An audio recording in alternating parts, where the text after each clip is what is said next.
2024 సార్వత్రిక ఎన్నికలకు నగారా మోగింది. నగారా మోగిన నాటి నుండి అభ్యర్థులు వారి వారి ప్రచారాల్లో బిజీగా ఉన్నారు.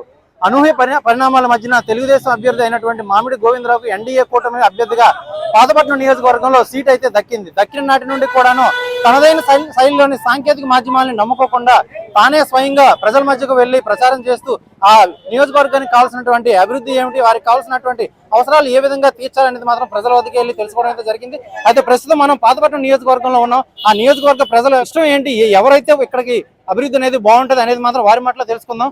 అసలు మీ పేరేంటండి? చిట్టుబాబు అండి. అది ఎక్కడి నుంచి వచ్చారు మీరు? అసలు ఈ అభ్యర్థి ఎవరు మీకు తెలుసా? తెలుసు అండి. పాతపట్నం మామిడి గోవింద ఎమ్మెల్యేగా పోటీ చేస్తున్నారు పాతపట్నం నియోజకవర్గానికి. అతను చాలా వ్యక్తిగతంగా మంచివాడు. అందువల్ల అతని వల్ల మంచివాడని మేమందరము మోకొమ్మడిగా ప్రతి ఒక్కరము కూడా అతని కోసము మేము మా సొంత డబ్బులతోటి మేము వచ్చి అతని కోసము త్యాగం చేస్తున్నాం. అందువల్ల అతను ఈ నియోజకవర్గాన్ని అభివృద్ధి చేస్తాడని, బంగారు బాటలో నిలుపుతాడని ఈ మూడు ఉమ్మడి జనసేన, భారతీయ జనతా పార్టీ, తెలుగుదేశం మూడు ఉమ్మడి అభ్యర్థులుగా అతనికి నిలబెట్టడం జరిగింది. అందువల్ల అతను వ్యక్తిగతంగా మంచివాడని, అక్కడ కలమట వెంకటరావుని కాదని అతనే వ్యక్తిగతంగా రేపు పొద్దున్న 30,000 40,000 మెజారిటీతో వస్తాడని కూటమి అతన్ని నిర్ణయించి అతనికి ప్రత్యేకించి అతనికి సీట్ ఇచ్చింది. ఆ సీట్ అతను నిలబెట్టుకుంటాడని మా యొక్క పాతపట్నం నియోజకవర్గ ప్రజలందరూ కూడా ఉన్నాం. గడ్డాపతంగా అతని కోసం త్యాగం చేసి మేమందరం అతనికి 40,000 మెజారిటీతో ఇస్తామని మేము కోరుకుంటున్నాం.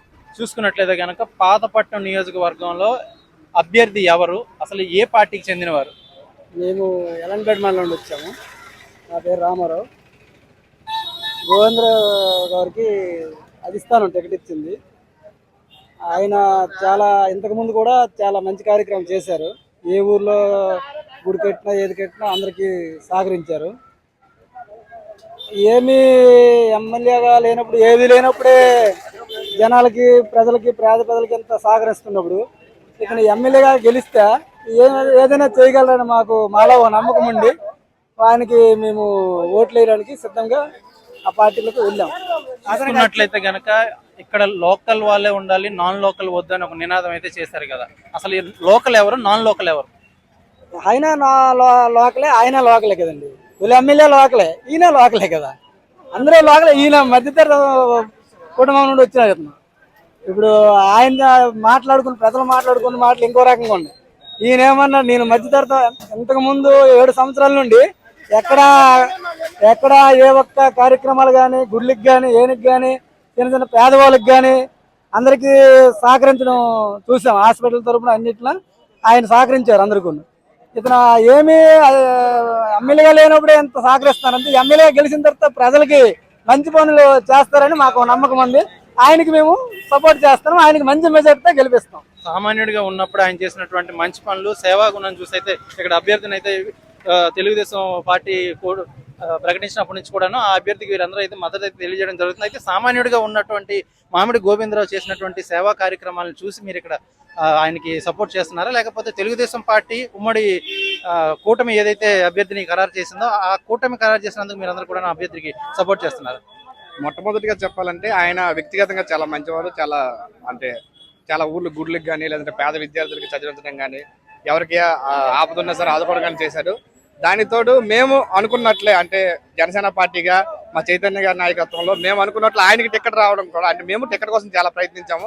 ఆయనకి టికెట్ రావడం మాకు హ్యాపీగా అనిపించింది. అందుకనే మా సంపూర్ణ మద్దతుని తెలియజేస్తున్నాం మేము ఎలంపేట నుంచి జనసేన పార్టీ.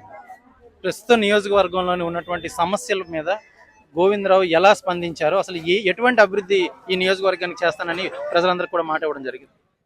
నియోజకవర్గం చూసుకుంటే ఈ రోజు వరకు ఒక ప్రాపర్ హాస్పిటల్ లేదు. ఒక 50 పడకల ఆసుపత్రి అనేది నియోజకవర్గం మొత్తం లేదు. అలాగే ఒక మహిళా డిగ్రీ కాలేజ్ లేదు.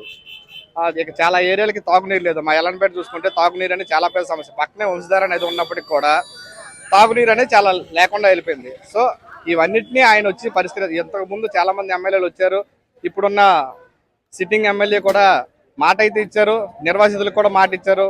2013 భూసేకరణ చట్టం కింద మేము న్యాయం చేస్తామని మాట ఇచ్చారు. సాక్షాత్ జగన్ గారు కూడా మాట ఇచ్చారు. కానీ వీళ్ళందరూ మాట తప్పారు. ఏ ఒక్కరు కూడా ఆ నిర్వాసితులకు కానీ, లేదంటే మా ఎల్లంపేట తాగునీరు సమస్య కానీ, మహిళా డిగ్రీ కాలేజ్ కానీ, లేదంటే ప్రాపర్ బస్ స్టాప్ లేదు. మా ఎల్లంపేటకి అయితే బస్ స్టాప్ కూడా లేదండి. చెప్పుకుంటే సిగ్గుసేట్ అది. ఎల్లంపేట మండల హెడ్ క్వార్టర్ లో బస్ స్టాప్ లేదు. నిల్చొని రోడ్డు పైన నిల్చొని జనాలని వెళ్తుంటారు. ఇలాంటి సమస్యలు చాలా ఉన్నాయి. ఇవన్నిటి ఇప్పటి వరకు ఎంతో మంది నాయకులు మారారు, అయినప్పుడు కూడా ఎల్లన్నపేట మండలానికి ఇప్పటివరకు బస్ స్టాప్ రాకపోవడానికి గల కారణాలు మీరు ఏ రోజు కూడా నాయకులను ప్రశ్నించలేదా? జనసేన పార్టీ అంటే కూటమి కాకముందు జనసేన పార్టీకి అయితే మేము చాలా సభల్లోనూ చాలా కలెక్టర్కి అభ్యర్థించడం జరిగింది, స్థానిక ఎంఆర్ఓకి అభ్యర్థించడం జరిగింది, రాస్తా రోకోలు చేసాం. చాలా వరకు పోరాడినప్పటికీ మా శక్తి సరిపోలేదు. ఎప్పుడైతే కూటమిగా ఏర్పడ్డామో మా శక్తి మరింత పెరిగింది. ఇప్పుడు ఖచ్చితంగా గోవిందరావు గారు ఎమ్మెల్యే అవుతారు. అయిన తర్వాత మా సమస్యను ఖచ్చితంగా పరిష్కరిస్తారు. చూసుకున్నట్లయితే కనుక వీరికి కనీస సౌకర్యాలు కూడా కల్పించలేదు ఇంతకు ముందు ఉన్నటువంటి నాయకులు అని చెప్పైతే మాత్రం ఇప్పుడు కొత్త అభ్యర్థి అయినప్పుడు కూడాను ఆ అభ్యర్థికి పూర్తి మద్దతు అయితే ఇచ్చేందుకైతే ప్రజలందరూ కూడా ముందుకైతే రావడం జరిగింది. అసలు మీ పేరేం పేరు? గేదెల వైకుంఠరావు అండి. ఏ ఊరి నుంచి వచ్చారు? దొంకలపడి వంచండి, ఎల్లన్నపేట మండలం. మేము ఎప్పుడు పూర్వం నుండి తెలుగుదేశం, మా నాన్నగారి నుండి ఎప్పుడు కూడా సరైనటువంటి సేవా కార్యక్రమాలు ఇంతవరకు ఏ ఎమ్మెల్యే కూడా ఇంత విధంగా ఎవరు చేయలేదండి. ఈసారికి ఆయన మొదటి నుంచే టిక్కెట్ ఆశపడక ముందు నుంచే సేవా కార్యక్రమాలు చేశారండి. రెండోది, మేము తెలుగుదేశంలో ఉంటుండగా కూడా ఆయన మా గ్రామం వచ్చి ఎన్నో దఫాలు సందర్శించి ఏవేవో మాట్లాడారండి. నేను ఒక సందర్భంలో ఎంబరాం గ్రామం వెళ్ళేసరికి అక్కడ మీటింగ్లో నేను సెట్ అయ్యానండి. సెట్ అయ్యేసరికి ఆయన ఏదో ఆయన ఉన్నటువంటి ఉద్వేగ భావమైనటువంటి అతను ఆర్థిక పరిస్థితులు కూడా తెలియపరిచాడు. దాని గురించి మా గ్రామంలో ఎంతమందికి ఏటి చెప్పినా అప్పుడున్నటువంటి పరిస్థితుల్లో నమ్మలేదండి.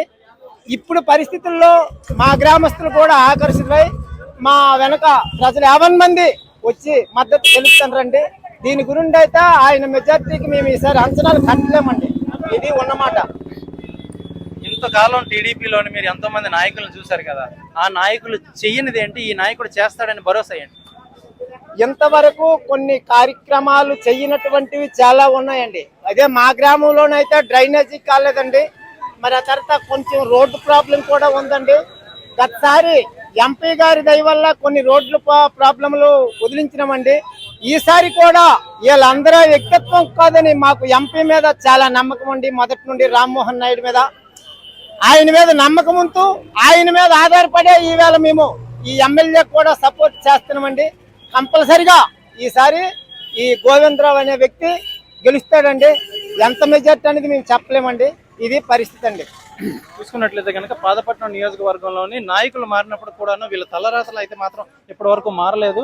నాయకులు వచ్చిపోతున్నారో తప్ప అభివృద్ధి మాత్రం శూన్యం. వీరు ఎక్కడ వేసిన గొంగళి అక్కడే ఉందనేది మాత్రం ప్రజలందరూ కూడా స్పష్టం చేస్తున్నారు. కానీ లోకల్ కావాలి, నాన్ లోకల్ వద్దని ఎన్నో నినాదాలు చేసినప్పుడు కూడాను నాయకులందరూ కూడాను బయట నుంచి వచ్చి ఇక్కడ స్థిరపడి ఇక్కడ వీరు వేసిన ఓట్లతో గెలిచి ఇక్కడ అభివృద్ధి మాత్రం అంతంత మాత్రానికి చేసి వెళ్ళిపోవడం అయితే జరిగింది. కానీ చిట్టు చివరికి మాత్రం మామిడి గోవిందరావుకి కూటమి అభ్యర్థిగా పాదపట్నం నియోజకవర్గంలో స్థానం దక్కిన తర్వాత మాత్రం ప్రతి ఒక్కరు కూడాను గోవిందరావుకి సపోర్ట్ ఇస్తూలోని ఆయా ప్రాంతాల్లో మాత్రం ఖచ్చితంగా అభివృద్ధి దిశగా బాటలో అయితే వేస్తారు. గెలుపు మాత్రం తథ్యమైనది మాత్రం పాదపట్నం నియోజకవర్గ ప్రజలందరూ కూడాను గంటపదంగా అయితే చెప్పడం జరుగుతుంది. పాదపట్నం నుండి వీడియో జర్నలిస్ట్ రామకృష్ణతో సురేష్, RTV. మరిన్ని వీడియోస్ కోసం ఛానల్ ని సబ్స్క్రైబ్ చేయండి, లేటెస్ట్ అప్డేట్స్ కోసం వాట్సాప్ ఛానల్ ని ఫాలో చేయండి అండ్ లింక్ డిస్క్రిప్షన్ లో ఉంది.